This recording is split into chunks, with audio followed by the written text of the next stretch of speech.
His contract has been executed. He used an advantage by presenting a cash offer that is customarily sweeter to a seller. There's no appraisal contingency. There's no mortgage contingency. So things can move along much quicker. Not uncommon for people to do this, buyers to do this as an edge. That agreement is executed. The seller has agreed that the buyer is going to obtain this property by cash. Meanwhile, the buyer has decided to get a mortgage. They move forward with the mortgage process and now are going to get a mortgage on the property so that they don't have to liquidate their liquid cash. That's all fine and dandy because it says you can now do that. If a buyer should choose to do that, the agent representing the buyer is to, and this is where the bottom falls out, is to then notify the seller and the seller's agent that the buyer is exercising their option to obtain a mortgage. They being the seller and the seller's agent, need to know the terms of what that mortgage is going to be. Who is the loan institution? What is the term of the mortgage? Is it a 30-year, 15-year? What is the rate? Who is the company? All of that now has to go to the seller and seller's agent as notification. How do we know this doesn't happen? Because the seller's agent one day gets a telephone call that Joe Bag of Donuts appraisal company is calling to make an appointment. What do you mean calling to make an appointment for an appraisal? This is a cash transaction. What are you talking about? Well, apparently not, because now the buyer has decided to get a mortgage. See, it's not playing nice. You need to inform all the parties, which is completely legitimate, that the buyer can then go for a mortgage. They need to know all the terms and conditions. Now, with that said, let's pretend Mr. Buyer is not quite as fabulous as he thought it was. And he's going to, for whatever reason, have a higher rate or a shorter term or something he's not particularly fond with as this process goes on. He is obligated to purchase the property cash, even though he tried to get a mortgage and may or may not have been able to meet all the conditions and terms of the loan institution in the time indicated for the closing. So with that said, he is going to have to pay cash. Now, when you represent a seller and you get an offer for a cash transaction, regardless of cash or mortgage transaction, you want to require a BFI, a buyer's financial statement. A buyer's financial statement is not a mandatory form per se. But you as the agent representing the seller and the seller, you're always going to deflect to the seller, are requiring to review the buyer's financial statement. It's become much more customary to see that as a routine form being sent over to listing agents. But on an occasion, you're going to get a buyer agent who's going to balk about sending one. Put the blame on the seller, and the seller, unfortunately, will be unable to review or entertain your offer without it. Here's the reason why. In a buyer financial statement, it states that the buyer is, to the best of their knowledge, being truthful. Because if a buyer is not being truthful, you have something to fall back on. If this is going to be a cash transaction, as a listing agent, not only do you want to see a BFI, and the BFI only has to show enough assets for this acquisition, for this property, to purchase it in its purchase price and closing costs, right? We don't need to know they have $3 million in the bank. That's not needed to know. We just need to know that they have enough funds to move forward with this transaction. You have to have proof of funds. That's the verbiage you're looking for, proof of funds. you need something, bank statement with their bank account obviously removed, but their name and their bank showing they have the assets needed as indicated to move forward. You need a letter from the president of the bank indicating that Mr. Jones has enough assets to purchase this property. Or you need a letter from their accountant identifying that Mr. Jones has enough assets to purchase this property cash. Something has to confirm that they really do have sufficient funds. You know, it seems hard to believe, but people lie. Your job is to protect that seller. So your job is to make sure that there are sufficient assets to move forward in a cash transaction. Okay. Now our other checkbox here is elected. This sale is contingent upon buyer obtaining mortgage financing according to the following terms. Now we have a rectangular box that is divided vertically. We're not going to get involved with the second mortgage on the property. That was something that was used 15 years ago, 10 years ago. It was often used depending on circumstances, but the buyer could obtain 2 mortgages to purchase a property. The second was their 20% down. So there were a lot of variables to that. We're not doing that so much, so we're not going to worry about that. Let's just look on the left-hand side here. First mortgage on the property. First off, the question is, what is the loan amount? So you as the buyer agent typing this up, how do you know what the loan amount is? Does anybody know that answer? Help me, please. Come on, guys. I know you have some minds back there. How do you know what the loan amount is to put in that line? Purchase price minus the down payment. Yep, that's math. And you know we're not good at that because we're real estate agents. But where is the secure place to find the loan amount number? Buyer's estimated closing costs. From who? The lender. Ms. Goff, you go to the top of the class. As a buyer's agent, do not use Bright's estimate of closing cost. Yes, I know it's there, but that's not as accurate as it could be. If this is going to be a finance property, I want you to use the estimate of closing costs from the loan institution.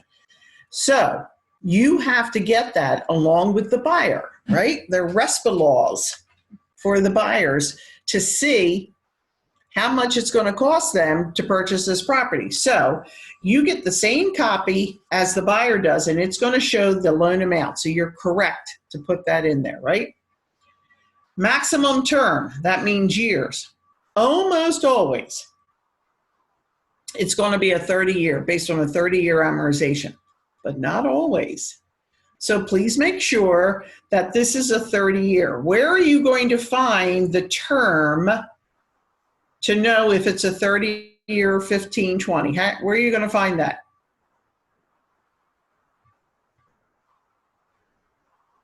Oh, God. Okay. Pre-approval? Possibly, but it's generally on the estimate of closing costs. It'll give the specifics. So one of those two places is going to have how long this is going to be going for. Now the type of mortgage. There's quite a few types out there. Is anyone out there able to tell me the 3 most common types of mortgages? Conventional, FHA, and VA. VA. Yep, very good. They are the 3 most common types: conventional, FHA, and VA. FHA and VA are government-backed mortgages. The government is not financing them. The government is securing that loan to the loan institution who is going to finance this. In case of default of the buyer, the government then steps in because they're guaranteeing the loan. Now, there are other types of loans. There is what is known as a 203K. 203K is a construction loan off of an FHA financing. It is complicated. There are very few loan institutions who qualify for 203Ks. And you better make sure if your buyer is going to use one of them that they are of the higher quality loan institution to do this, because this can be a hot mess otherwise. And it becomes difficult because the amount that they're borrowing is not going to be that of the purchase price. So places where we need to fill in the gap are going to be much higher numbers, and how in the world are you ever going to know what that is? So you have to be buddied up with a good loan institution who knows how to do 203Ks. There's also conventional construction loans. Again, similar to a 203K in that the buyer is obtaining a much higher mortgage than the purchase price, because the difference from the purchase price and the mortgage amount is what is going to be allotted to the construction or changes or upgrades or improvements to the property. So it does get a little complex, so you've got to make sure you're working with somebody who knows what they're doing, okay? Now, who is the mortgage lender? This is really important. I look at a lot of agreement of sales, and I often see to be determined. I absolutely lose my mind. Where I lose my mind is because one of our listing agents accepted that, took that, and had their seller sign off. Why? Or does anyone have a thought process why that's a problem?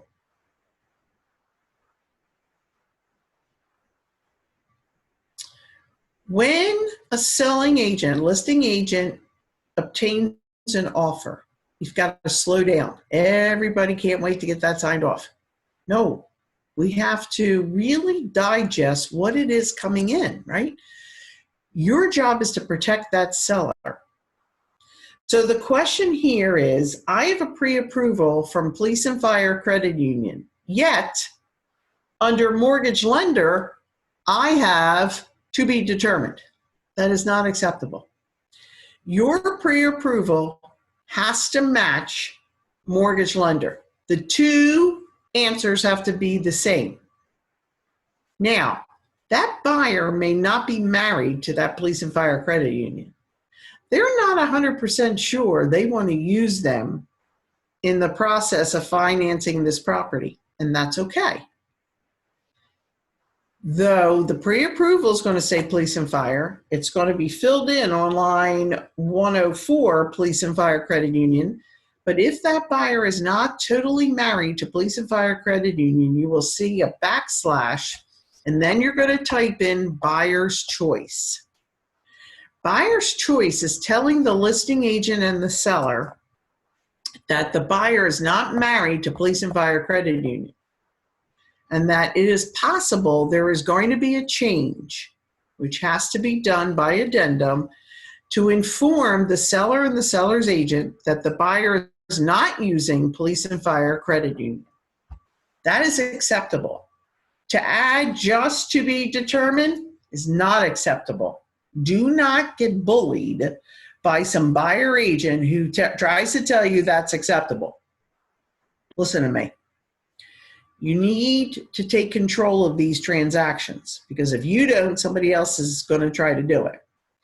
You put the blame on the seller because the seller is looking for you for guidance, and you're telling the seller this is not acceptable behavior.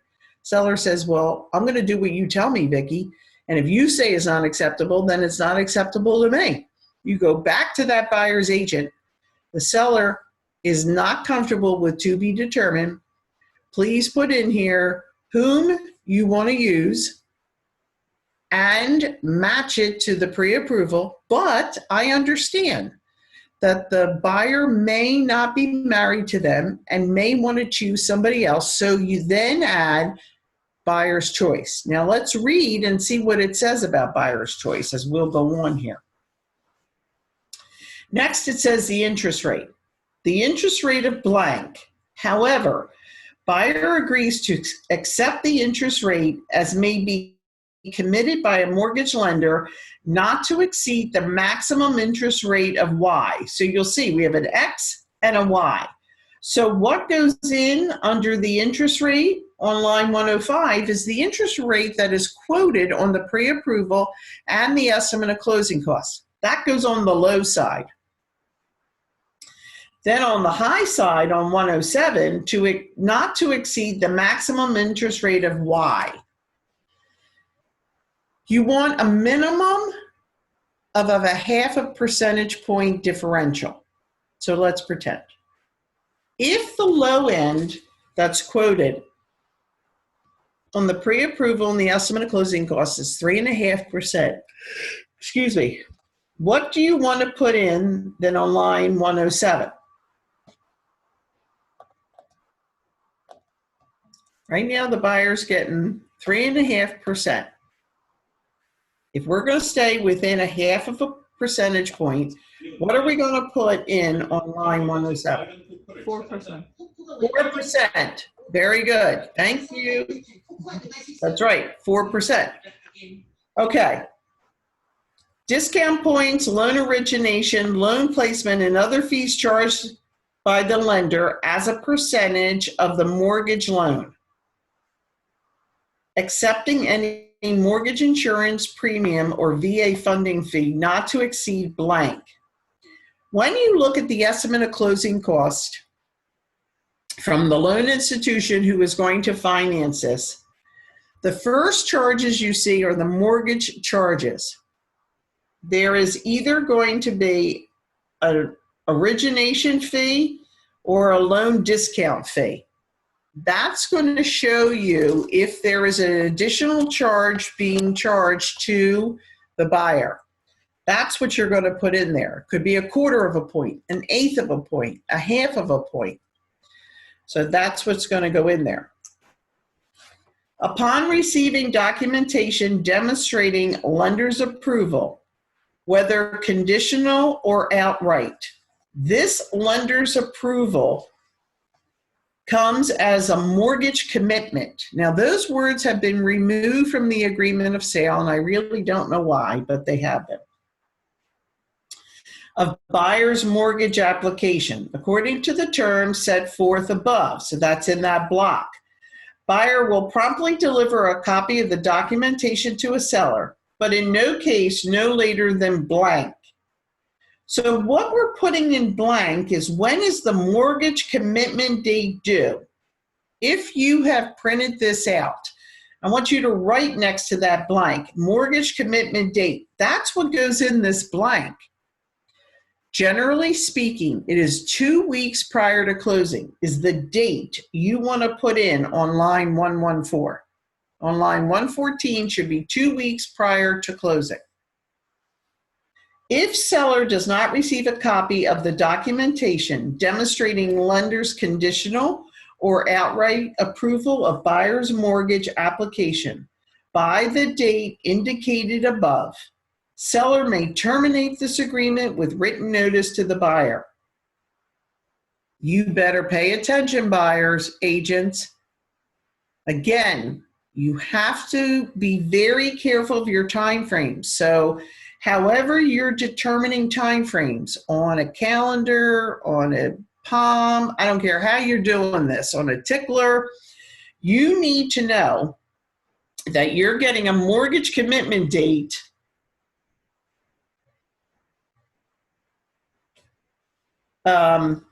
you need to know that you need to have a mortgage commitment date on that date. It's a piece of paper that says this buyer is ready, willing, and able to purchase the property subject to the following conditions.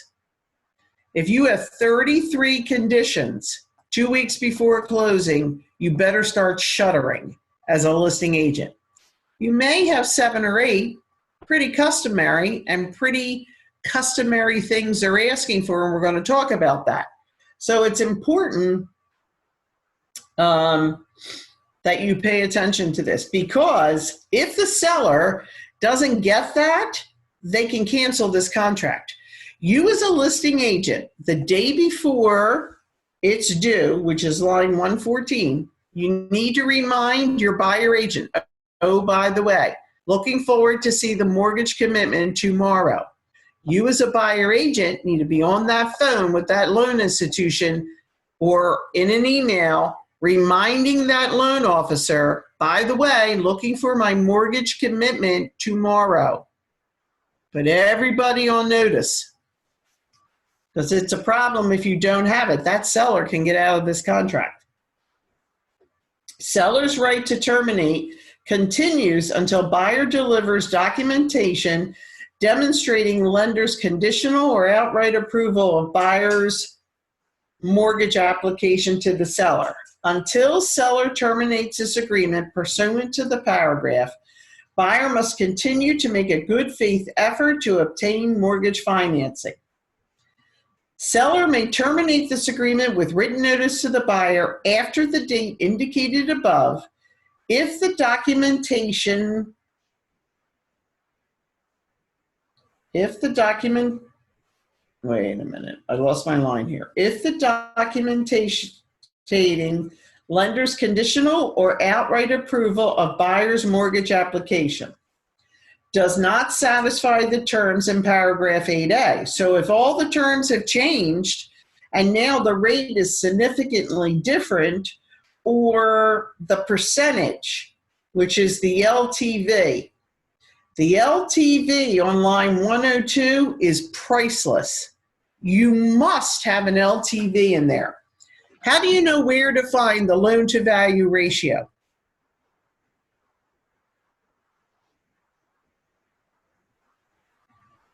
Pre-approval? I'm sorry? In the pre-approval letter, right? Correct, the pre-approval. That is priceless. That's telling everyone how far the loan to value is going to be. So let me give you an example. Some of you may be scratching your head. Let's pretend this is a conventional loan and your buyer's putting 20% down. How much are they financing percentage-wise? 80%. 80%. Correct. So the loan to value is 80%. Ms. Troy, please silence yourself. Thank you. So it's an 80% loan to value. In an FHA transaction, what is the minimal amount that a buyer needs to put down on an FHA transaction? Does anyone know? 3%? 3.5% is the minimum down on an FHA transaction. So if this was an FHA transaction and the buyer is putting 3.5% down, what are you putting on line 102? It's math. I know, it's a challenge. 96.5. I'm sorry, how much? 96.5. 96.5%. Okay, that's how much they're financing, because 3.5 they're putting down. If you take 3.5 from 100, it leaves you 96.5. That never can be missed. Never, never, never. It's very important you get that accurate. If you can't do math, that's okay. You make sure you're getting the right answer from your pre-approval and or your estimate of closing costs. If it's not on that, call that loan officer and confirm you're putting in the right number. This could make or break a whole transaction. Very, very important. It's also a safety net if the property does not appraise. If the property appraises under purchase price, that can be an issue, obviously. And this could be an out for your buyer because the LTV is going to be affected by that. So it's very, very important your LTV is correct. Okay. So when it says here on 2A, does not satisfy the terms of paragraph 8A, could be part of line 107, right? Contains any conditions not specified in the agreement. Buyer must settle another property as a condition. The appraisal must be received by the lender, or the approval is not valid through the settlement date. That is not satisfactory and or removed in writing by the mortgage lender within 7 days after the date indicated in paragraph 8B. When 8B is the mortgage commitment date, on that date, you're going to get a conditional mortgage approval. No matter how many things on there have to be wiped out before we can go to closing. And it says here that the mortgage lender has 7 days after the date indicated in paragraph 8B, your mortgage commitment date, or any extension thereof, other than those conditions that are customarily satisfied at or near settlement, such as obtaining mortgage, obtaining insurance, confirming employment. They have to have homeowners insurance. The loan institution, often the day of closing, will confirm that your buyers are still employed. Very important. And there are many other factors that will be conditional on your mortgage commitment date, showing these things have to be taken care of prior to the loan institution giving that loan. If the agreement is terminated pursuant to paragraph 8B 1 or 2, or the mortgage loan is not obtained for settlement, all deposit monies will be returned to the buyer according to the terms of paragraph 26 of this agreement will be void. That sentence we're going to see over and over in the agreement of sale. Doesn't hold a lot of weight. Don't rely on that sentence that your buyer is going to get their deposit monies back. If a buyer's mortgage has been denied, you as a buyer's agent need to obtain a mortgage denial. That letter has to come from the loan institution that was going to give this mortgage. If there is a reason that that buyer no longer qualifies, you have to identify that and supply that to the seller and the seller's agent, showing reference to why they're being denied on getting a mortgage. Buyer will be responsible for any costs accrued by buyer for any inspections or certifications obtained according to the term of this agreement, and any costs accrued by buyer for title search, title insurance, and any mechanical insurance, or any fees for cancellation, flood, fire, hazard, and mining insurance, or any fees for cancellation, appraisal fees and charges paid in advance to the mortgage lender. All of these charges are going to be the responsibility of the buyer.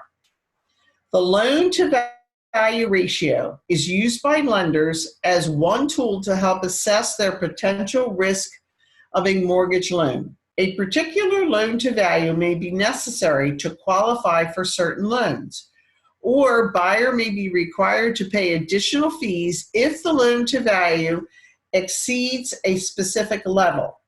The appraised value of the property may be used by lenders to determine the maximum amount of a mortgage loan.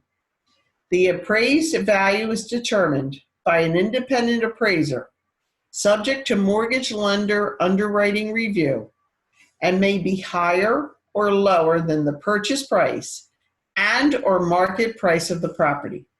The interest rate and fees provision in paragraph 8A are satisfactory if the mortgage lender gives the buyer to the right to guarantee the interest rate and fee at or below the maximum level stated. If the lender gives buyer the right to lock into an interest rate by law and the mortgage lender, lock in the interest rate, buyer will do so at least 15 days before settlement. There is a term used in the industry that the buyer is floating their loan without an additional charge to the buyer. The buyer has 60 days to float a loan, is customary. They just kind of bob along where the interest rate is. There may be a mindset from the loan officer that rates are going to drop. So they're just kind of bobbing along to see where the interest rate goes. No later than 15 days before the closing date, though, the buyer must lock.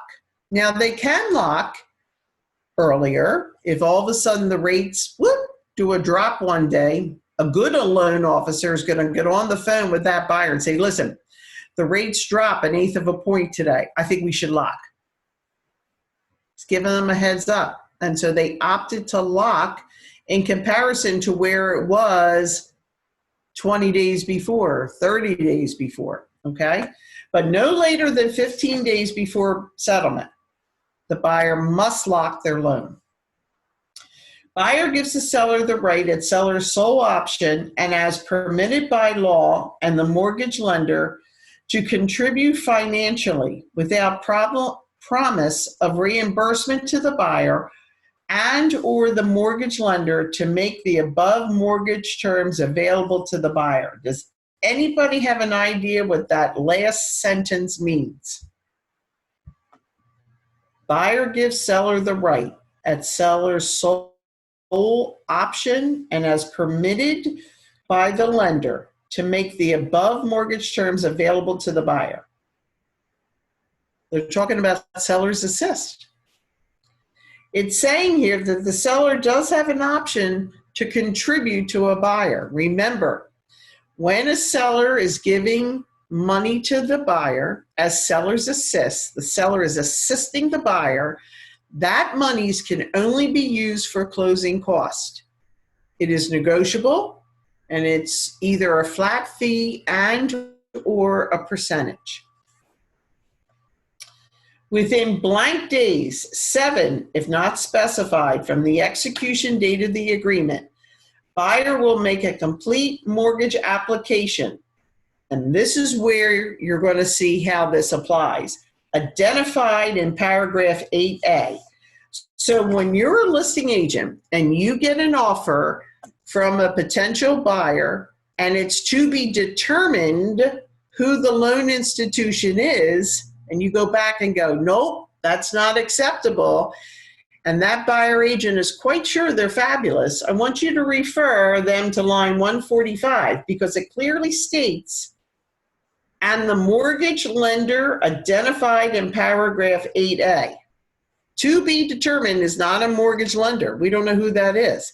You must identify somebody in that paragraph. That's where you refer back to for your argument. If any, otherwise a reputable mortgage lender of buyer's choice. Broker for the buyer, if any. Otherwise, broker for the seller is authorized to communicate with the mortgage lender. A buyer agent has all the right in the world to, the listing agent has all the right in the world to speak to the mortgage lender. To assist in the mortgage process, broker for the seller, if any, is, underline that word, permitted to conduct the mortgage, to contract the mortgage lender, Jesus, I'm a mess today, sorry. Is permitted to contact the mortgage lender at any time to determine the status of the mortgage loan application. So a couple things really important in that paragraph. It identifies that you have to have somebody's name in there as the loan institution. It also says that the listing agent has the right to speak to the loan officer at any time. Buyer will be in default of this agreement if buyer furnishes false information to anyone concerning buyer's financial and or employment status, fails to cooperate in good faith with processing the mortgage loan application, including payment for ordering the appraisal without delay, fails to lock in the interest rate as stated in paragraph 8D, or otherwise causes the lender to reject or refuse to approve or issue a mortgage loan commitment. All of those things could be the fault of the buyer because they choose not to cooperate. If the mortgage lender or the property and casualty insurer provider Insurance required by the mortgage lender requires repairs to the property.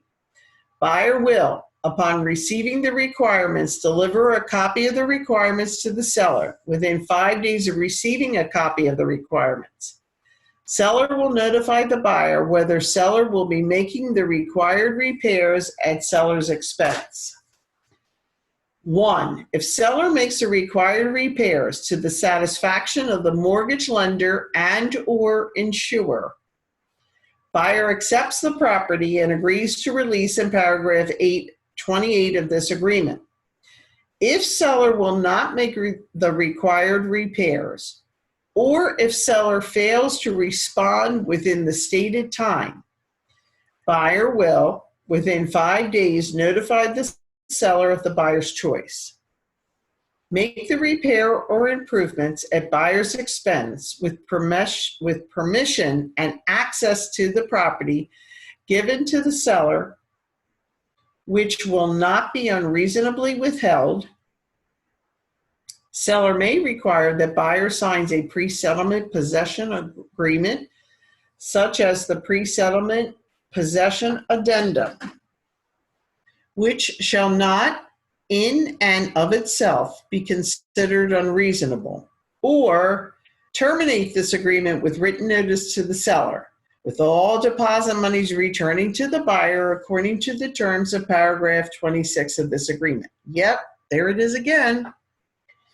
If buyer fails to respond within the time stated in paragraph 8G2, which is 5 days, or fails to terminate this agreement with written notice to the seller within that time, please note this next statement.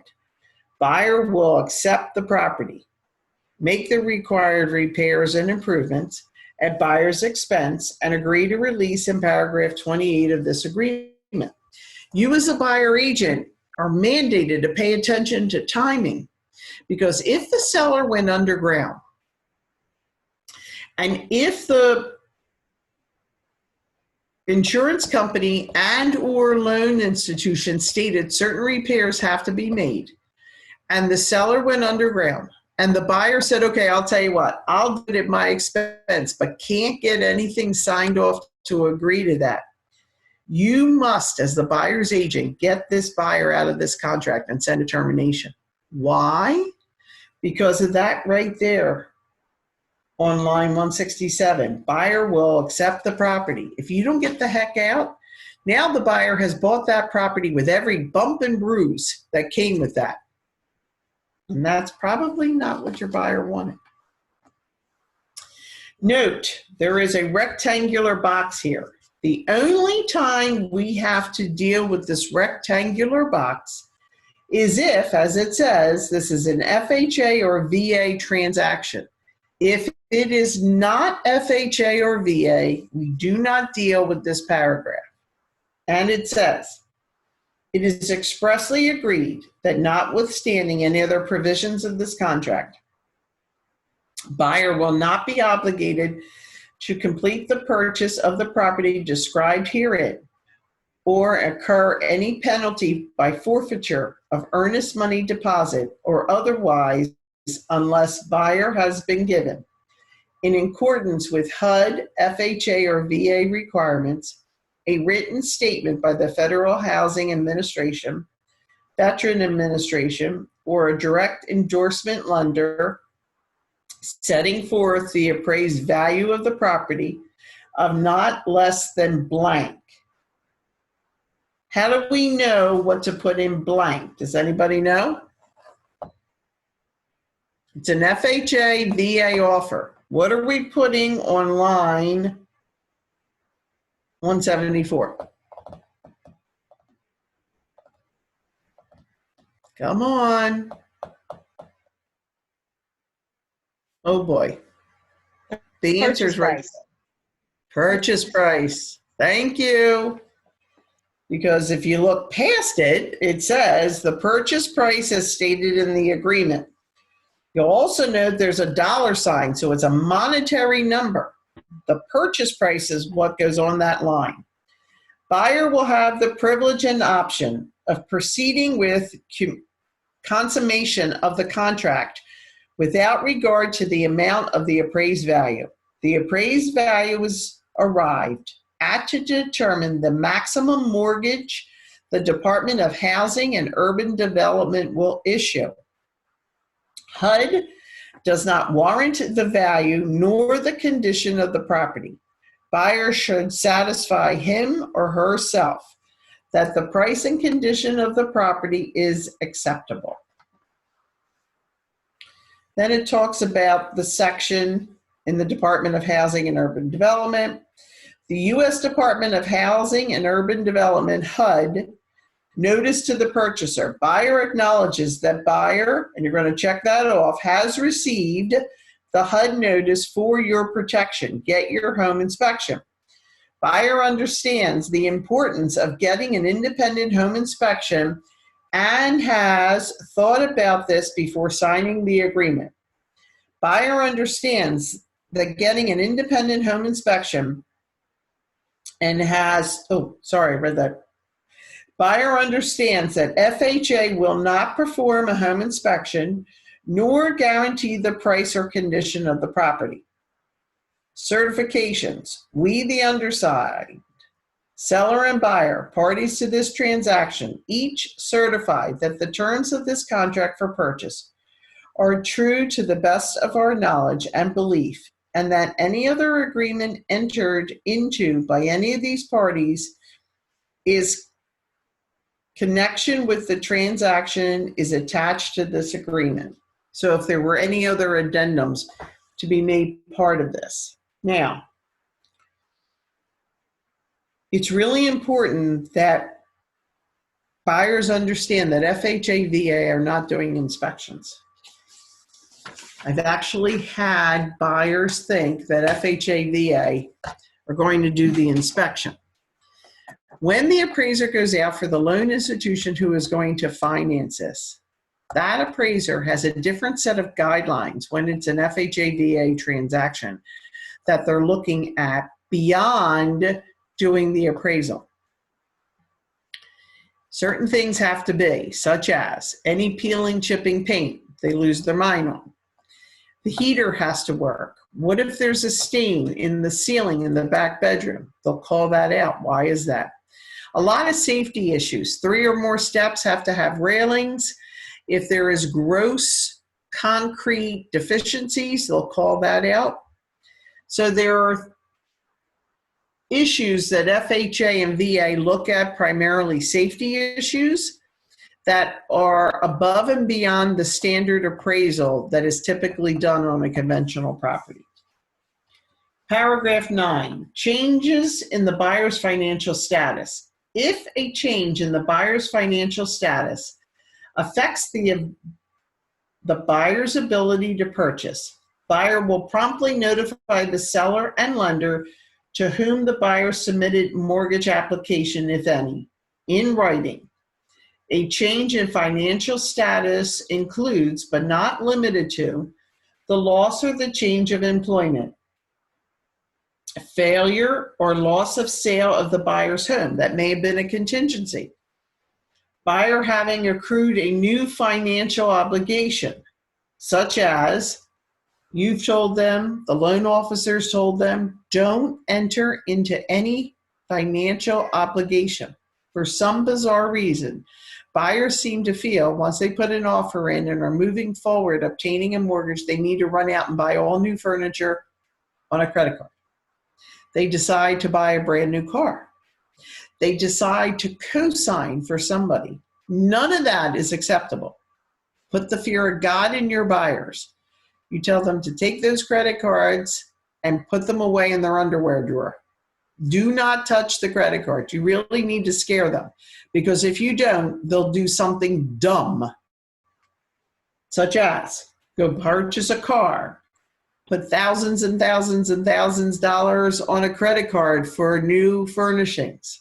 Co-sign is a big problem. I don't know where people think that they can do this, but that's going to change their mathematic back-end ratio on how much of a home they can afford, which could then prevent them from obtaining this mortgage. It's really bad stuff. Buyer understands that applying for and or accruing any additional financial obligation may affect the buyer's ability to purchase. It's bad. So you've got to scare them about hiding their credit cards. We're going to talk about the seller's representation here. Seller represents that the property is served by public water, community, on-site water, none, or other. So in the city of Philadelphia, we generally have public water. If you accidentally are in the burbs, it's very important that you figure out what kind of water this property has. Where would you find the answer to that question, both in the city and out of the city?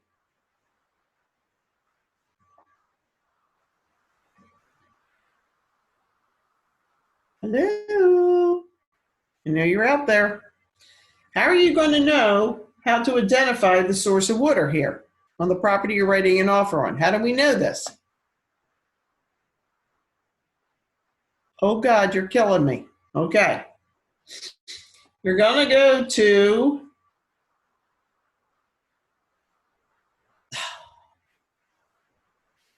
the public sources. So you're going to go into Bright under public record, and you're going to see, right? You're going to look and see what it is that shows the type of source of water. Now, it goes on to say the type of sewage. There is very rare occasion, there is still well water in Philadelphia, believe it or not. And public sewage, it's like very few, but I've been told there is actually a block in West Philadelphia that the entire block has private sewage. Makes no sense to me, but apparently that's there. Now in the burbs though, you're going to find private sewage rather frequently. So you have to identify what type of septic system is out there. This all on paragraph 10B2 talks about private individual sewage systems. So we're not going to waste our time on that because that's such a rarity. But if you are working in the burbs, you need to review that and understand it. If we look at paragraph 10C, historical preservations. Seller is not aware of historical preservational restrictions regarding the property unless otherwise stated here. Where is it identified if a property has historical preservational restrictions? Where do you find that? Public record. Public records, yes.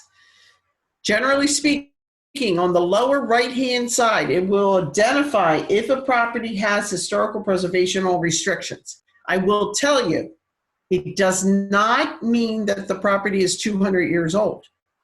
A property could be 30 or 40 years old and still have historical preservational restrictions based on the locale. So especially in Old City, you will find newer, under 50 years old, maybe 60-year-old properties that have historical preservational restrictions due to the fact it was built to a replica of these older homes and they wanted to keep that way, so they attached a restriction. Where else might you find a question asking if the property has historical preservational restrictions?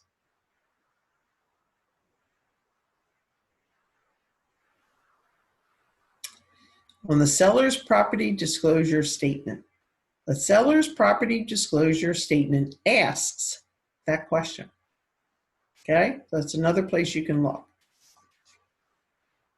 Land use restrictions.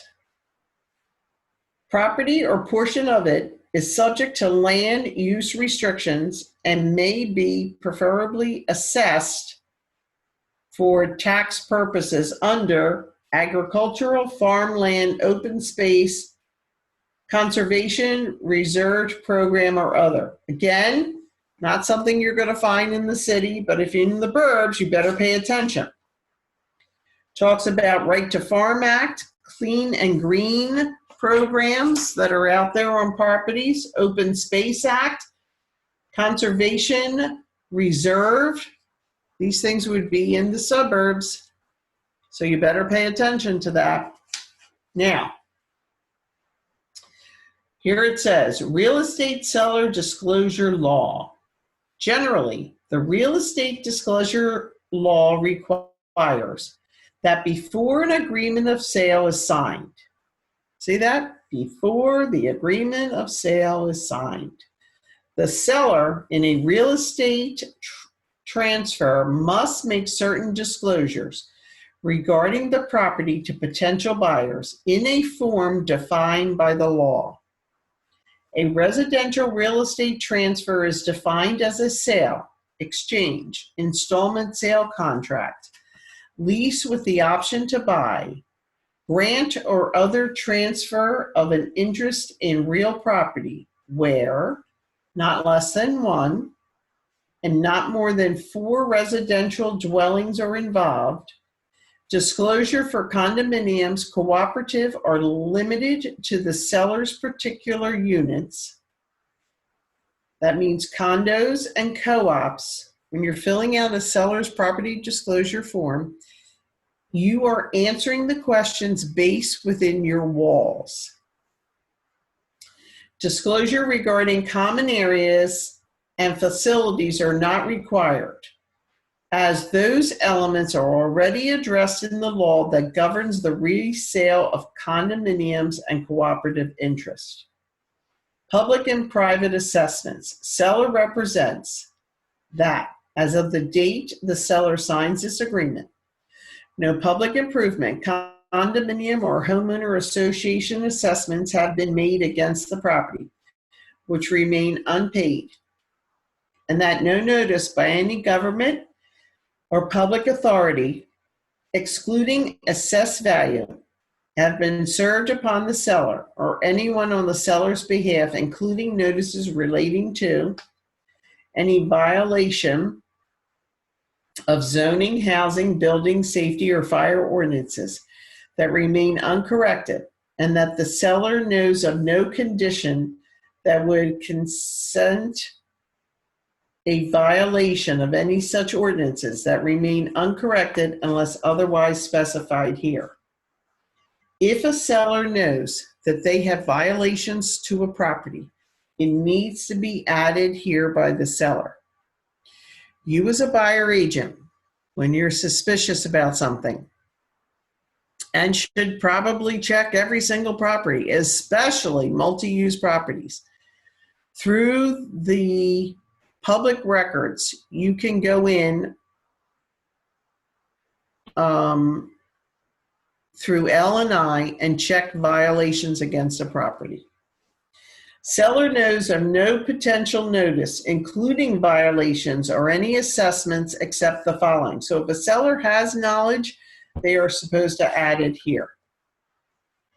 Highway occupancy permit. Access to a public road may require issue of a highway occupancy permit from the Department of Transportation. I've never seen that done, but keep in mind, this agreement of sales for the whole state of Pennsylvania. So in some very rural areas, this may apply. H. H is a new paragraph that was entered this year. Intranet and things of things. Internet of Things devices. The presence of smart and green home devices that are capable of connecting to the internet, directly or indirectly, and the data stored on those various devices make up a digital ecosystem to the property, sometimes referred to as Internet of Things, known as IoT. Buyer and seller acknowledges that IoT devices may transmit data to a third party outside of the control of their owner. On or before settlement, seller will make a reasonable effort to clear all data stored on all IoT devices located on the property and included in the sale. Seller further acknowledges that all personal devices owned by the seller, included but not limited to cellular telephones, personal computers, and tablets, having connected to an IoT device located on the property, will be disconnected and cleared of relevant data prior to settlement. Further, no attempts will be made after settlement by the seller or anyone on seller's behalf to access any IoT devices remaining on the property. Following settlement, buyer will make a reasonable effort to clear all stored data from any IoT devices remaining on the property and to restrict access to said devices by seller, seller's agent, or any third party to whom the seller may have previously provided access. This includes, but not limited to, restoring IoT devices to original settings, changing password or codes, update network settings, and submitting changes of ownership and conduct information to devices manufacturers and service providers. This paragraph will survive settlement. This paragraph is saying, look, Mr. Buyer, you may be entering into a home that was what was considered a smart home. And there are all types of these lovely devices out there. Both the seller and the buyer need to make sure that they're clearing the system to the best of their abilities, because some of these devices obviously are made part of the home, such as those smart thermostats, which have been added as a inclusion in the sale of the property, which we talked about earlier. So, waiver of contingencies. If this agreement is contingent on buyer's right to inspect and or repair the property, or to verify insurability, environmental conditions, boundaries, certifications, zoning classifications, or use, or any other information regarding the property, buyer's failure to exercise any of the buyer's options within the time set forth in this agreement is a waiver of the contingency. You as a buyer have an option, and we're going to talk about all the different options to do all kinds of inspections. If you waive that contingency and buyer accepts the property and agrees to release in paragraph 28 of this agreement, it's just making a blanket statement here that the buyer has options to waive contingencies. It's all on you, Mr. Buyer, if you choose to do this. Buyer's due diligence or inspection, rights and responsibilities. Seller will provide access to insurers, representatives, and, as may be required by this agreement, or by mortgage lender, to surveyors, municipal officers, appraisers, or inspectors. In addition, unless otherwise agreed, only parties and their real estate licensees may attend any inspection. Why do you think that last part of the sentence was added? In addition, unless otherwise agreed, only parties and their real estate licensees may attend any real estate inspections. Why is that in there? No, we can't have the family to the buyer. That's exactly why that's in there. This became a time that buyers seem to feel it's a great opportunity for all of the family to preview the property, such as Grandmama and Grandpa, Uncle Joe and Aunt Lucy, who came in from Ohio and they're here for Easter break. They get to come see the house. The 7 children they have get to come and preview the house. No, the answer is no. This is not the time. Only those who are named on the contract, so that would be Mr. and Mrs. Jones, right? And their home inspector and the licensees involved. They're the only people allowed to come to the house. Buyer may make 2 pre-settlement walkthroughs of inspections of the property for the limited purpose to determine that the condition of the property is as required by the agreement and any addenda. Buyer's rights to these inspections is not waived by any other provision of the agreement. Is not waived by any other condition of this agreement. What does that mean? Even if a buyer is purchasing a property as is, they still have a right for 2 pre-settlement walkthroughs. The 2 pre-settlement walkthroughs were added because of the change from a HUD, which was the settlement sheet, to an ALTA, is what we use now, and that happened 7 years ago or more. The settlement sheet has to be in its entirety with an ALTA 3 days before we go to closing.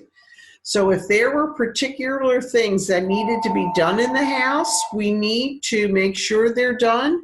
You need to do that first pre-settlement walkthrough ahead of time, because what if we find something that's not correct? How? And we're going to make a change on the settlement sheet. We need to do that prior to 3 days ahead of time. And you want to do the final walkthrough, primarily you try to do it the morning of. If not, you'll do it the night before to make sure the property is in the condition it was or agreed to be in prior to closing. That's why we have 2 of them. Seller will have heat and all utilities, including fuels, on for all inspections. That's in bold letters. Not only does the inspector, but the appraiser has to make sure that the heating system is working. So if we have no oil in the tank, or we do not have the gas on, or we do not have the electric on, how can we determine that these elements are functioning? It must be on. If you are selling a property that does not have utilities on, you represent the buyer, and you are putting an offer in on a property that does not have utilities on. Even though it says here boldly in paragraph 12.3 that they need to be on, I'm highly recommending you add that all utilities are to be in working order before the buyer does their home inspection. You're going to need to add that on page 14 of the agreement as a reiteration. Oh, by the way, Mr. Seller, we need to have these utilities on. You're wasting time, money, and effort to have a home inspector go out there, an appraiser go out there, and not have the availability to check these things. Now somebody's got to pay that appraiser, that home inspector, to go back out and check to make sure things are working once we get those utilities on. So don't waste your time, money, and effort. Make sure they are up and running before you send out your home inspector and appraiser. So that means you may have to adjust your time period on your inspections, and we'll talk about that. All inspectors, including home inspectors, are authorized by the buyer to provide a copy of any inspection report to the broker for the buyer. That's you, right? If you're a buyer agent. Seller has a right upon request to receive a free copy of any inspection report from the party for whom it was prepared, unless otherwise stated. Seller, underline this line if you have this printed out. Seller does not have a right to receive a copy of any lender's appraisal report. The appraisal is only for the buyer. Now, I speak about it often. The listing agent knows you're green. They can smell it right through the phone. And there's some not so nice people out there. And they're going to say to you, hey, by the way, did you get that appraisal report? I need a copy of it. That sounds legit, right? Sounds like you're supposed to get that. So you being a good little soldier, someone who wants to play nice in the sandbox, you go, oh, yeah, sure. I'll get that right out to you. Never does the listing agent get the appraisal report, except, there's only one exception, if the property comes in under the purchase price. At that time, then yes, the listing agent and the seller get to preview the appraisal because now it came in under value. And now we're going to have to renegotiate how we're going to figure that out. Okay? Buyer waives or elects at buyer's expense to have the following inspections, certifications, and investigations referred to as inspection or inspections performed by a professional contractor, home inspector, engineer, architect, and other properly licensed or otherwise qualified professionals. All inspections shall be non-invasive unless otherwise agreed in writing. If the same inspector is inspecting more than one system, the inspector must comply with the home inspection laws for notice regarding property and environmental inspections. For elected inspections, buyer will, within the contingency period stated in paragraph 13, so whatever time frame we indicate in the next paragraph that we're going to get everything done, customary 10 days, but that can always vary, within that 10-day period, we're going to complete the inspections, obtain an inspection report or results, referred to as report or reports, and accept the property, terminate the agreement, or submit a written corrective proposal to the seller according to the terms of paragraph 13B. So if we choose 10 days to do everything, within 10 days we have to A, have the home inspector out there, B, get the report back, C, decide, you as the buyer agent and the buyer review it and decide if we're going to make a wish list to the seller, D, get that out to the seller within 10 days. That's our time frame, okay? If you don't, you're going to be in breach of contract and the buyer cannot negotiate because they're out of the time frame indicated. Again, timing is so important here. Be very careful of your dates. Now,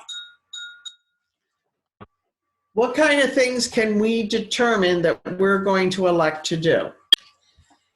We start with a home property inspection and environmental. Buyer may conduct an inspection of the property structural components such as the roof, exterior windows, exterior doors, exterior building material, fascia, gutter, downspouts, school, swimming pools, hot tubs and spas, appliances, electrical systems, interior and exterior plumbing, public sewer systems, heating and cooling systems, water penetration, electromagnetic fields, wetland and floodplain delineation, structural square footage. Very important, structural square footage. There are only two professionals whose opinion of the structural square footage count. Does anybody know who those two professional people are? They are engineer and architect. Home inspector is not one of them. An appraiser is one. So structural square footage can be determined by an engineer, architect, and or an appraiser. Nobody else. That home inspector's opinion does not count. Mold and other environmental hazards, such as fungi, indoor air quality, asbestos, underground storage tanks, and any other item buyer may elect. If buyer elects to have a home inspection of the property, as defined in the home inspection law, the home inspection must be performed by a full member in good standings of a National Home Inspection Association or a person supervised by a full member of a National Home Inspection Association, in accordance with the ethical standards and code of conduct or practice of the association. or by a properly licensed and registered engineer or architect. So we're limited to the people who can come do the inspections. So can Uncle Joe, the buyer's Uncle Joe, come and do a home inspection? Question. Yes, if it's qualified and certified to do the inspection. Qualified and certified in what? Inspections. So that means he'd have to be a home inspector, Yes. or the last sentence says a registered engineer or architect. So what do we do when the buyer says to you, oh, I want Uncle Joe to do my inspection? You know, Uncle Joe has been such a support to me since Daddy died. I mean, he's been there for everything. And Uncle Joe built this most gorgeous house up in the Poconos. You should see it. It's gorgeous. So I want Uncle Joe to do my home inspection. How do we handle that obstacle? Or is it an obstacle?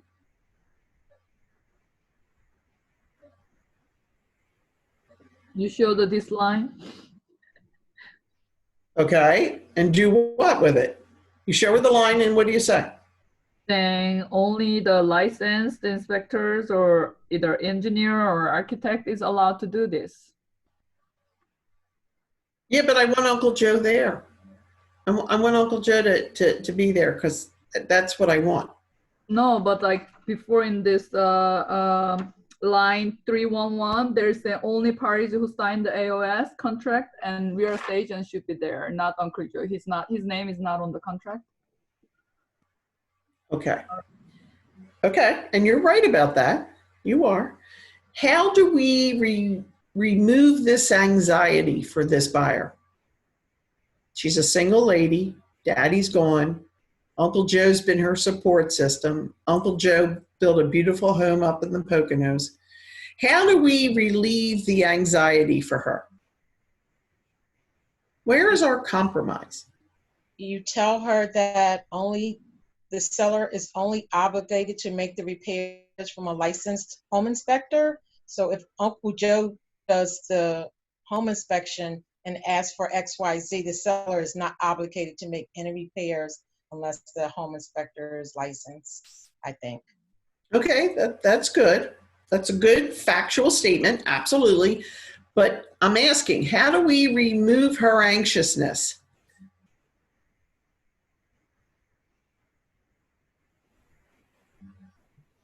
Skype it? Maybe we can share the inspection report afterwards so you can show to the Uncle Joe.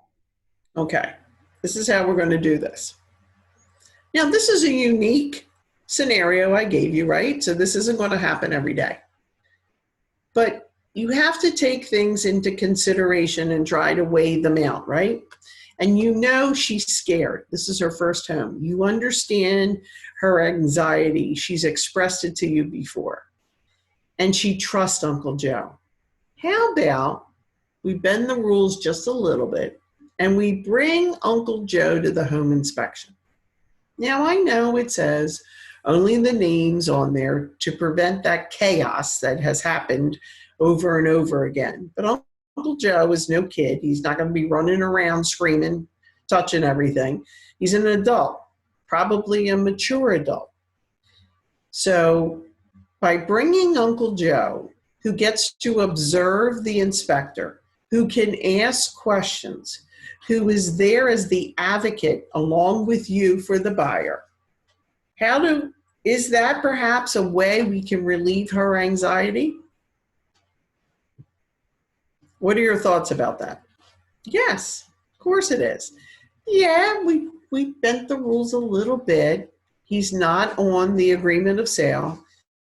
He is not one of the individuals or the licensee. No, I wouldn't get the seller involved with that. Just quietly bring him in, because all of the negotiations you're going to do are going to be between the buyer and the seller anyway. He's just there for a handhold for your buyer. He's just there to relieve the anxiety for your buyer. and he's going to ask questions, and he's going to discuss things with the inspector. So everybody's going to feel good about this. That's how you're going to relieve her anxiety, right? Okay. We're going to move on. Let's talk about wood infestation. Buyer may obtain a written wood destroying insect infestation inspection report from an inspector certified in wood destroying pesticide applicators, and will deliver it and all supporting documents and drawings provided by the inspector to the seller. The report is to be made satisfactory to and in compliance with the applicable laws, mortgage lender requirements, and or federally insured guaranteed agency requirements.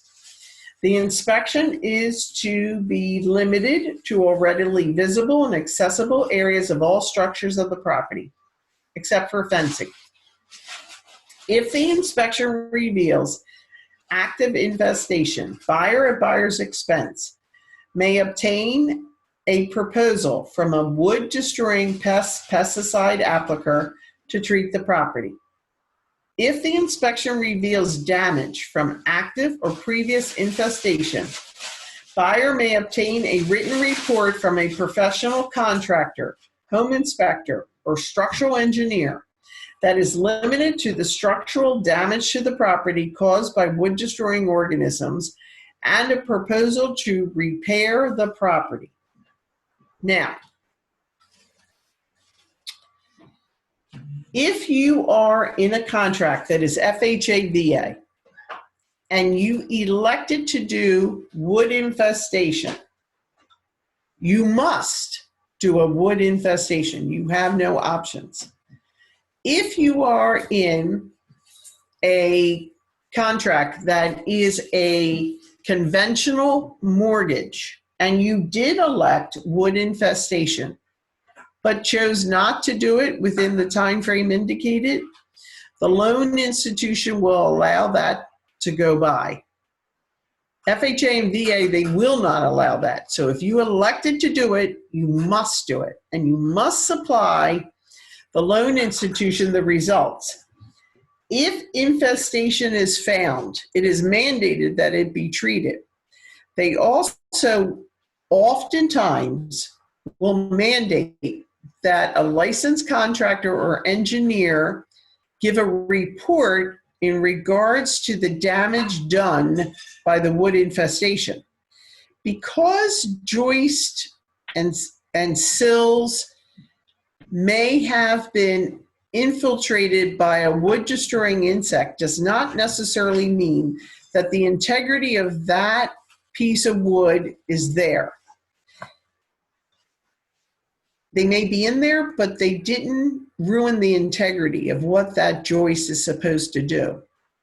So that's why they ask for a professional to come out and determine the value of that joist, how much of the meat is left in there, and is there enough left to support the house like it's supposed to. Okay, that's the reasoning for it.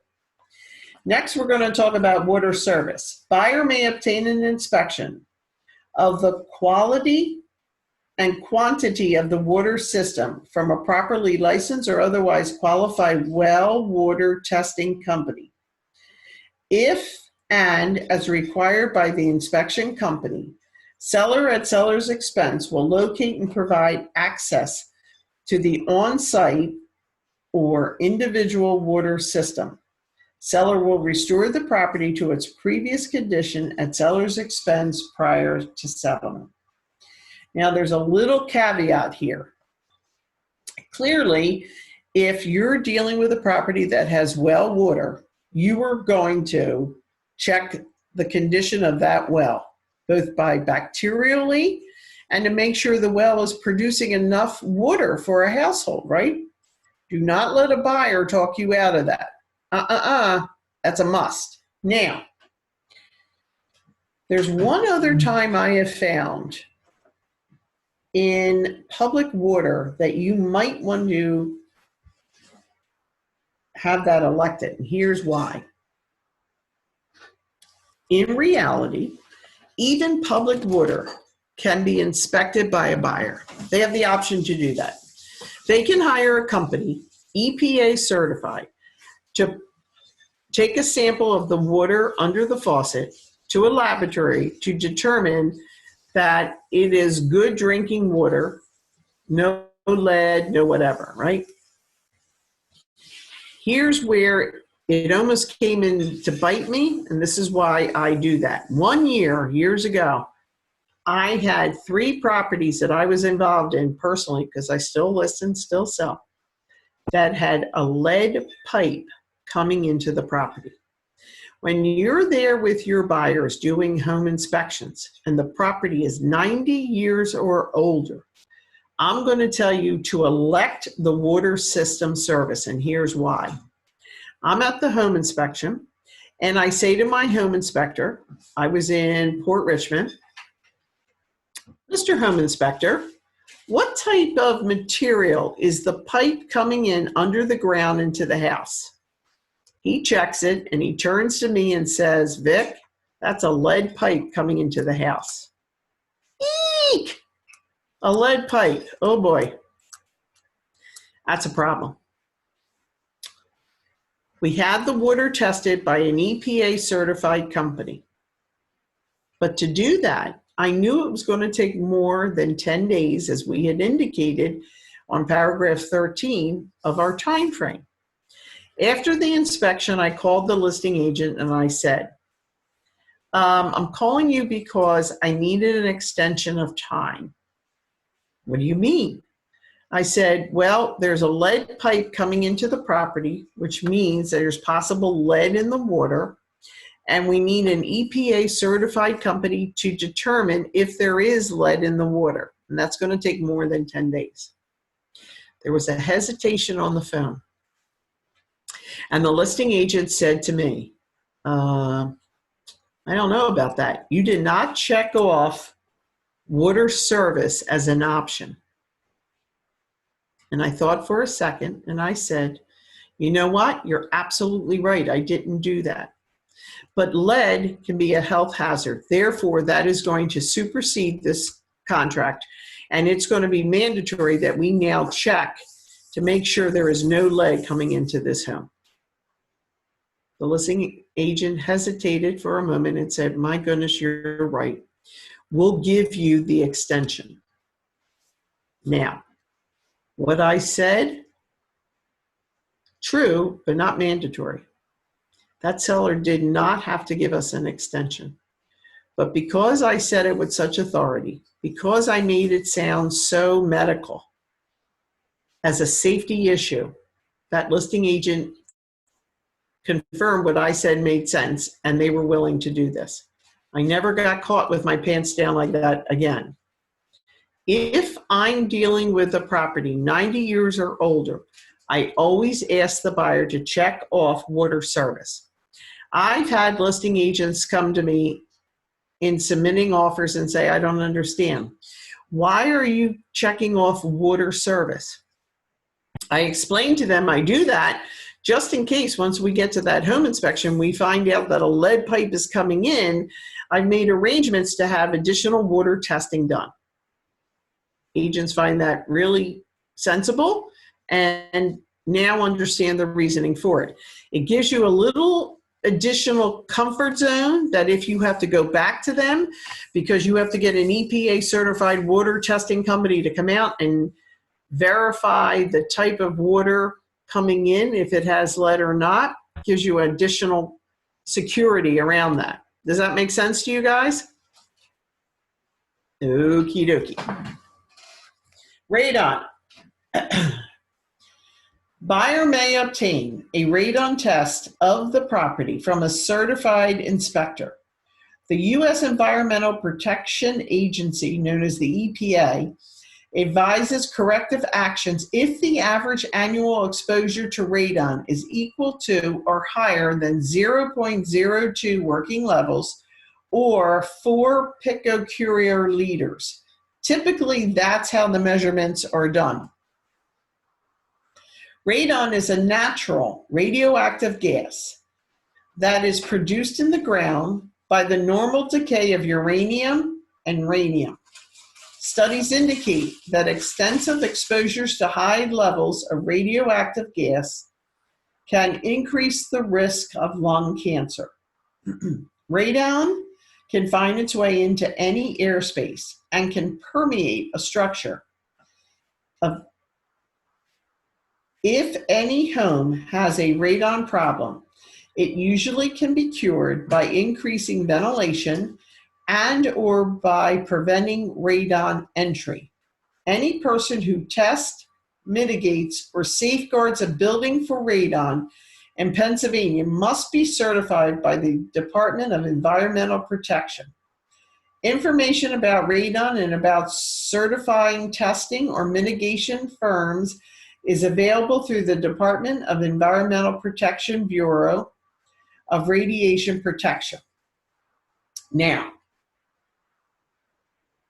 radon is in Philadelphia. Radon has no rhyme or reason. So 123 Main Street may have an elevated radon level, but 125 Main Street may not. There are particular neighborhoods in the city that have higher levels than others, such as Roxborough, Manayunk, Wash West, the far ends of northeast Philadelphia, closer to Bucks County, and eastern Montgomery County, the southeastern part of Montgomery County. Bucks County in itself has a very high level. I recently sold a property in February in Holland, PA, in Bucks County. That developer knows that Holland is loaded with radon. He built into his new construction all of the tools needed if had to be a mitigation system added. He had already put all the PVC piping in to go above the roof line. He had already put the crocks in for the system, the mitigating air system. He had already done that. Did not include it, and we did our home inspection. Now, when you read here, level 4, at level 4, not 3.9, but at 4 and above, you need to have the property mitigated, is the cutoff standard for EPA. The level in this house in Holland was 28.6. I had never had anything so high. But wasn't a big deal. We now, in our reply to home inspection, asked to have the seller correct the problem. So we added the fan system, and that's how it works. It's a fan system motor that pulls the gas from beneath the foundation up through PVC piping above the roof line. It was rechecked after the fan system was put in, and it was below the standard of 4. So when a buyer says to you, geez, do I really need to do radon? Your answer is, radon is erratic. There is no rhyme or reason. And for $250 to $300, you will know if you have an issue. And if there isn't, God forbid, an issue, you're going to throw it on the lap of the seller to have it corrected. Okay? On-site sewage. Buyer may obtain an inspection of an individual on-lot sewage disposal system, which may include a hydraulic load test from a qualified professional inspector if and as required by the inspection company.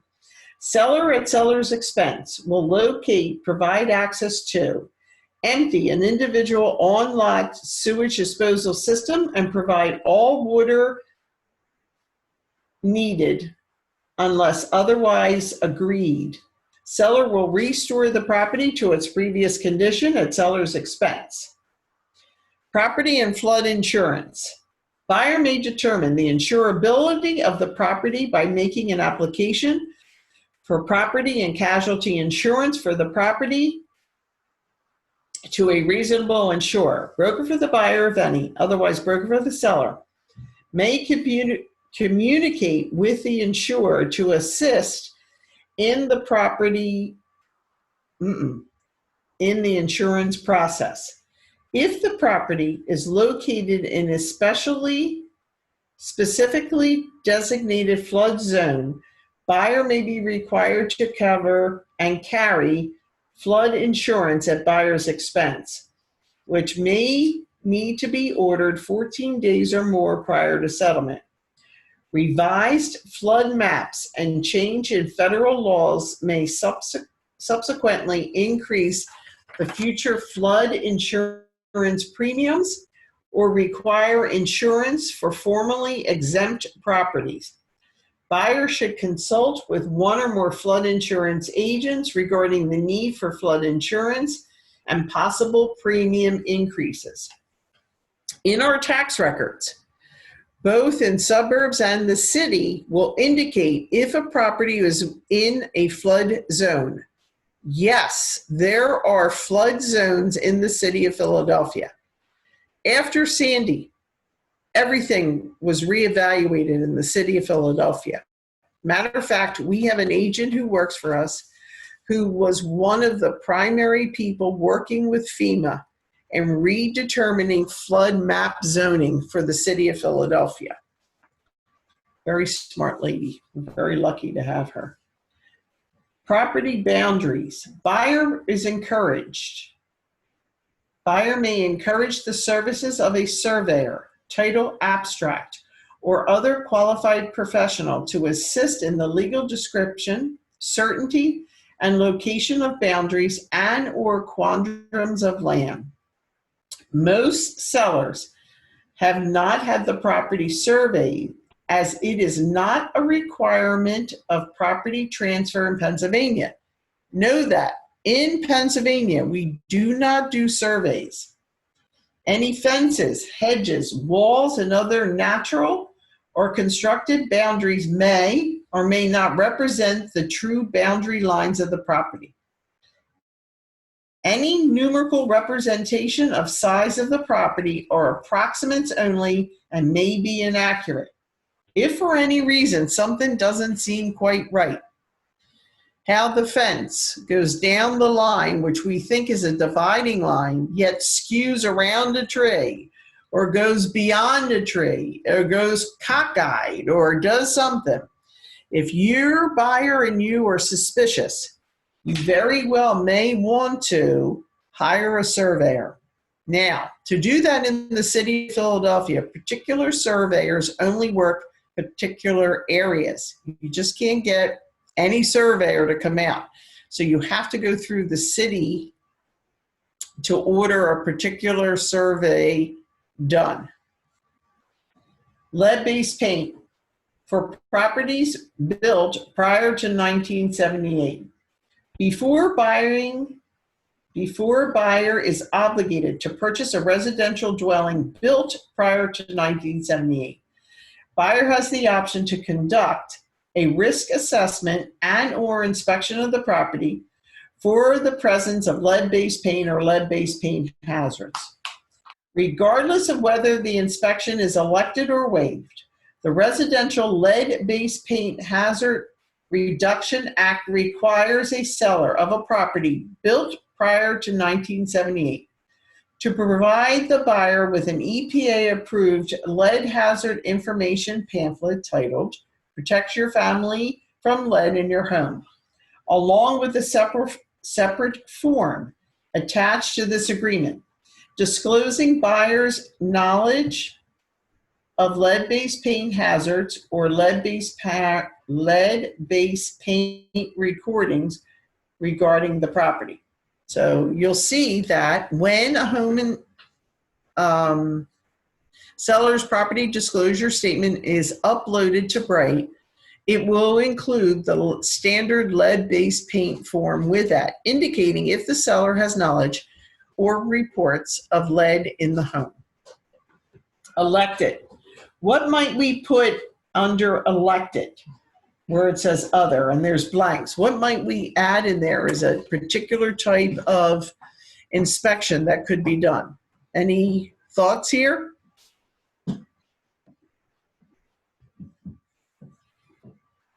Okay. How about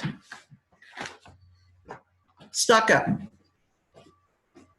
If you're a buyer's agent representing the buyer on a purchase of a property that has a stucco exterior finishing system, stucco can be a real nightmare due to the fact of the way it was applied to the property. If water gets behind it, the circulation of air is poor, therefore there can be mold growth. Any buyer who is purchasing a house with stucco is foolish if they do not get an stucco inspection. But a stucco inspection is invasive, not invasive, as indicated in our paperwork. Therefore, you should add under other that the buyer is going to obtain a stucco inspection. They drill holes around openings of the house, such as windows and doors, to determine if water is penetrating. If you are selling or the buyer's agent of a property that was a recent rehab, recent rehabs have inevitably plumbing issues due to the fact that contractors wash everything down the kitchen sink, including spackle. And that's the biggest problem. Spackle will go down there, it will harden and become a blockage. If you're representing a buyer who is purchasing a home that was a recent rehab, please, I beg you, encourage your buyer to have a camera drop down that sewer line to make sure that that sewer line is open and patent and clear so that there is no obstructions of spackling. That's a common problem. Happens 3 to 7 days after closing. You're going to get a phone call because water is backing up in the basement. Something to think of. Okay, next, it says line 404, we talked about that. Then 406, the inspections elected above do not apply to the following existing conditions or items. I know enough to know that none of you know what that's there for, but I'll also tell you there's probably less than 50 realtors in the state or the city of Philadelphia that know that. That line is there for the seller to add when a property has been listed and priced according to its bumps and bruises. The seller can list in here things that they're not going to deal with. Do not apply to the existing condition and or items, such as plumbing, electrical, heating, roofing, etc. Just because a property is being sold in as-is condition and a buyer does an inspection and they know they're buying it as is, 80% of the time the buyer comes back with a wish list for the seller to make repairs. Seller says, I don't understand. This is as is. What are you doing? This is a reiteration. When the seller adds in here, don't come back to me. I'm not playing with you. I am not addressing the plumbing, electrical, heating, roofing, water heater, anything. Pick what you want. They're not going to address it. It was priced accordingly. It's a reiteration that the seller is letting that buyer know, I'm not playing with you with these items. Those of you who have taken my class and have the workbook, look on page 37 of the workbook. It gives an additional explanation. The next in D talks about other types of environmental inspections, and the first one speaks of exterior building material. Poor or improper installation of exterior building material may result in moisture penetration. What did we just talk about? Come on, try to pay attention. What did we just talk about? Stucco. Thank you, ma'am. Thank you. It's talking about stucco right there. You also have asbestos issues, environmental hazard issues, wetland, mold, fungi, indoor air quality, and for additional EPA information, they give it all to you here. Let's talk about paragraph 13, inspection contingency. A, the contingency period is blank, 10 if not specified. So for our conversation today, let's base things off at 10. From when? The execution date of the agreement. That in and itself is when the clock starts ticking for everything. Everything is a time frame base. Everything is based off of the date of the agreement, the execution when everybody signed, not when it was delivered. I have agents call me every couple months with an argument about delivery. They executed it on the 3rd and delivered it to me on the 5th, so that's when the date starts. No, that's not when the date starts. You see any words about delivery here? Signed, sealed, and delivered? That term is not applies to our agreement of sale. For each inspection elected in paragraph 12C, within the stated contingency period. Okay, so that sentence says within 10 days, because we're going to use 10 as an example. And as the result of any inspection elected in paragraph 12C, well, 12C was just what we talked about. What are we going to choose to do? What is the buyer elected that they want to do their due diligence on? Except as stated in paragraph 13C, it goes on to say, if the result of the inspections elected in paragraph 12C are satisfactory to the buyer is happy with the home inspection report, buyer will present all reports in their entirety to the seller. The seller then gets all of the reports. And then the buyer is going to accept the property with the information stated in the reports and agrees to release in paragraph 28 of this agreement. So the buyer's happy. Sees what it is, not concerned with those couple bumps and bruises, sends all the reports over, and we're done. Or, if the results of the inspection elected in paragraph 12C is unsatisfactory to the buyer will present all reports in their entirety to the seller and terminate this agreement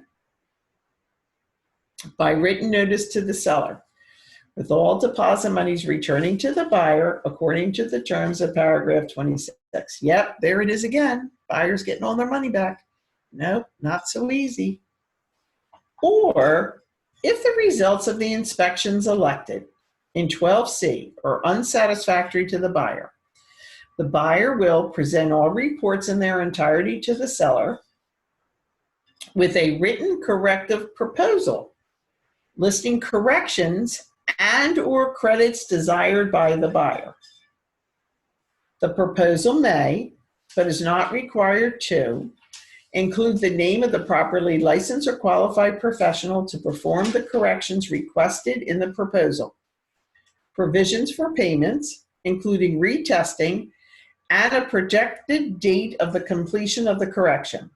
Buyer agrees that seller will not be held liable for corrections that do not comply with mortgage lender or government requirements, if performed in a workmanlike manner. 1, 2, 3, 4, 5, 6. 6 letters, 6 words. If performed in a workmanlike manner. That's probably the most loosey-goosey thing in this entire agreement of sale.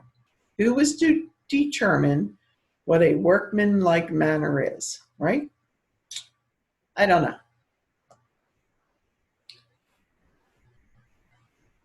According to the terms of the buyer's proposal, following the end of the contingency period, so at the end of day 10, buyer and seller will have blank, 5 if not specified, for negotiating period during the negotiating. So if the buyer agent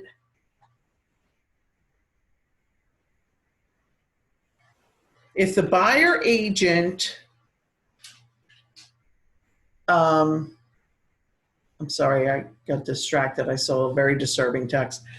If the buyer's agent at the end of 10 days sends over on the 10th day their wish list to the buyer, the seller then has 5 days to review that. The seller will acknowledge in writing that they agree to satisfy all the terms. So the seller has choices. The seller has 4 choices. One is, oh, gosh darn, I didn't even know those things were broken. Don't worry about a thing. I'm going to take care of everything you just asked me to do. Don't worry. Or the seller can say, I'll tell you what, I'll fix A and B, but I'm not fixing C on your wish list. Choice 3, seller says, hey lady, I'm not fixing anything you're asking me. Or choice 4 is, seller says, listen, I'm not going to fix anything, but I'm going to give you a monetary credit. I'm going to give you money so that you can go fix that yourself. Something to keep in mind about that, if your buyer is already getting seller's assist, any contribution monetarily regarding home inspection is looked as seller's assist. So you have to be very careful and check with your loan officer to make sure you do not overshoot the maximum you're allowed to get in seller's assist. That's really important. So you have to be very careful about that. Seller will acknowledge in writing seller's agreement to satisfy all the terms of the buyer's proposal, or buyer and seller will negotiate another mutual acceptable written agreement providing for any repairs or improvements to the property and or any credits to the buyer at settlement as acceptable to a mortgage lender. See that part? That's what I was just talking about. Because that additional cash that the seller wants to give the buyer could throw the buyer up and over on their maximum seller's assist. If seller agrees to satisfy all the terms of the buyer's proposal and buyer and seller enter into another mutual acceptable written agreement, buyer accepts the property and agrees to release in paragraph 28 of this agreement, and the negotiating period ends. If no mutual acceptable written agreement is reached, or the seller fails to respond during the negotiating period, so that was that extra 5 days, right? This whole paragraph is based on a 17-day period. 10 days for you to get it in, because everything is based off of the end of the contingency period. So that's day 10 getting that in. And the seller has to day 15 to respond to you. But if the seller doesn't respond during the negotiating period, which would be day 15, within blank days, 2 if not specified, following the end of the negotiating period, so that would be at the end of day 15, buyer will accept the property with the information stated in the report and agree to release in paragraph 28 of this agreement, or terminate this agreement with written notice to the seller, with all deposit monies returning to the buyer according to the terms of paragraph 26. If this paragraph is huge, put a star here, pay attention. If buyer and seller do not reach a mutual acceptable written agreement and buyer does not terminate this written notice to the seller within the time allotted in paragraph 13B3B, buyer will accept the property and agree to release in paragraph 28 of this agreement. Ongoing negotiations do not automatically extend the period. So, if you guys can't come to a meeting of the minds in the time frame indicated and do not enter into an extension, your buyer ends up buying the house with all the bumps and bruises. If that seller goes underground and you do not hear from the seller by day 15, you need to come to Jesus talk with your buyer. You need to ask your buyer, do you want to move forward with this? We can't get anything from the seller. If they say no, then you draw up a termination and return of deposit monies. Have it ready to go. By 6 o'clock on day 15, 6 o'clock p.m., you have not heard from the listing agent.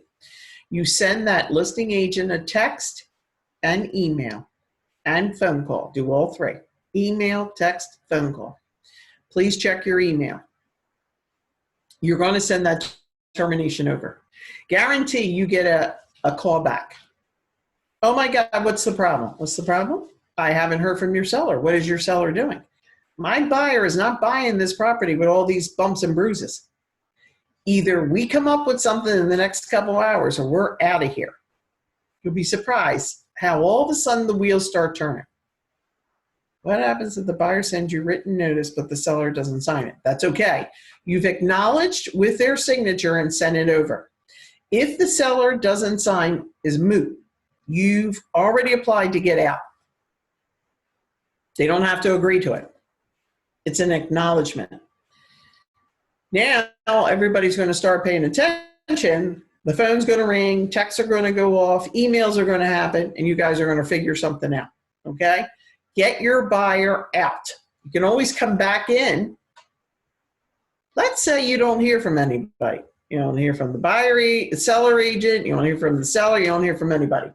By 11:59, boom, you hit send and that goes over because nobody's paying attention. Now you're out of the contract. Listing agent comes back to you noon the next day and goes, what the hell? What the hell? Nothing. You guys weren't paying attention. We're out. And they're like, oh, Jesus, we had our dates wrong.